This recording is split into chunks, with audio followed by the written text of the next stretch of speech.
Hello guys, good morning. Welcome to my vlog. My name है हिमांशी सिंह। जैसा कि आप जानते हैं, मैं एक बायोलॉजी की टीचर हूँ। कल जो मैंने आपको टॉपिक पढ़ाया था वो सेल मेम्ब्रेन्स के बारे में पढ़ाया था। आज जो हम नया टॉपिक पढ़ेंगे वो है सेल साइकिल के बारे में। सेल साइकिल में कैसे डिवीजन होता है, सेल साइकिल से कैसे न्यू सेल्स डिवाइड होती है। सेल साइकिल मीन्स क्या होता है, इसमें जेनेटिकली कंट्रोल चेंजेस होते हैं, जैसे सेल का डुप्लीकेशन होता है, डीएनए का डुप्लीकेशन होता है और सेल कैसे डिवाइड होती है। आइए हम इसकी डिटेल के बारे में पढ़ते हैं, इसके फेजेस के बारे में पढ़ते हैं, क्या क्या फेजेस होते हैं सेल साइकिल के में। आइए देखते हैं। जैसा कि मैंने अभी आपको बताया, सेल में क्या होता है, सेल की ग्रोथ होती है। सेल साइकिल में सेल का डीएनए का डुप्लीकेशन होता है और सेल का डिवीजन होता है। आइए हम इसकी फेजेस के बारे में, सेल साइकिल की फेजेस के बारे में पढ़ते हैं। पहला फेज होती है इंटरफेज। ये क्या होता है, ये 90 to 95% सेल का टाइम होता है। सबसे ज़्यादा लॉन्गेस्ट ड्यूरेशन किसकी होती है, इंटरफेज में ही होती है, जिसमें सेल साइकिल का सबसे लॉन्गेस्ट टाइम होता है। सबसे पहले इसमें कौन सी फेज आती है, G1 फेज, जिसे हम फर्स्ट ग्रोथ फेज भी बोलते हैं और गैप 1 फेज भी बोलते हैं। इसकी ड्यूरेशन के बारे में जाने तो ये लॉन्गेस्ट फेज होती है, इंटरफेज की सबसे लॉन्गेस्ट फेज होती है। और ये ह्यूमंस में कैसे होती है, 10 आवर्स की होती है। ह्यूमन के सेल में ये 10 आवर्स लेती है। इसके मेन इवेंट्स क्या होते हैं, जैसे कि ये सेल ग्रो करती है, साइज में सेल ग्रोथ होती है, प्रोटीन और आरएनए का सिंथेसिस करती है, न्यूक्लियोटाइड्स का प्रोडक्शन होता है डीएनए की सिंथेसिस से, और अमीनो एसिड बनती है हिस्टोन की प्रोटीन सिंथेसिस से। मैंने आपको हिस्टोन की प्रोटीन सिंथेसिस के बारे में पहले पढ़ा दिया है, आप उसकी क्लास में जाके देख लीजिए।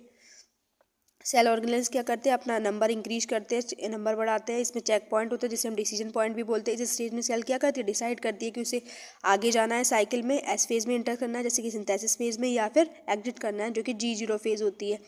हम नेक्स्ट फेज के बारे में पढ़े तो ये एस फेज होती है जिसे हम सिंथेसिस फेज बोलते हैं। इसमें डीएनए का रेप्लिकेशन होता है, हिस्टोन की सिंथेसिस होती है, सेंट्रियोल डुप्लीकेशन होता है, क्रोमोसोम के नंबर का होता है और डीएनए अमाउंट का होता है। डीएनए रेप्लिकेशन में देखें तो डीएनए क्या करता है, खुद को डुप्लीकेट करता है सेल साइकिल में एस फेज में जाके। और हिस्टोन प्रोटीन में क्या करता है, ये पैकेज करता है न्यूली रेप्लिकेटेड डीएनए को, न्यूक्लियोसोम में बदलता है, पैकेट करता है।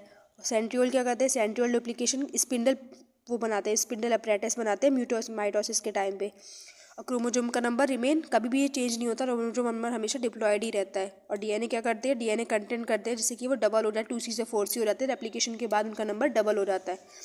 नेक्स्ट फेज में जाने तो ये G2 फेज होता है जिसे हम सेकंड ग्रोथ फेज या गैप 2 फेज बोलते हैं। इसमें आरएनए की प्रोटीन सिंथेसिस होती है, स्पिंडल का फॉर्मेशन होता है।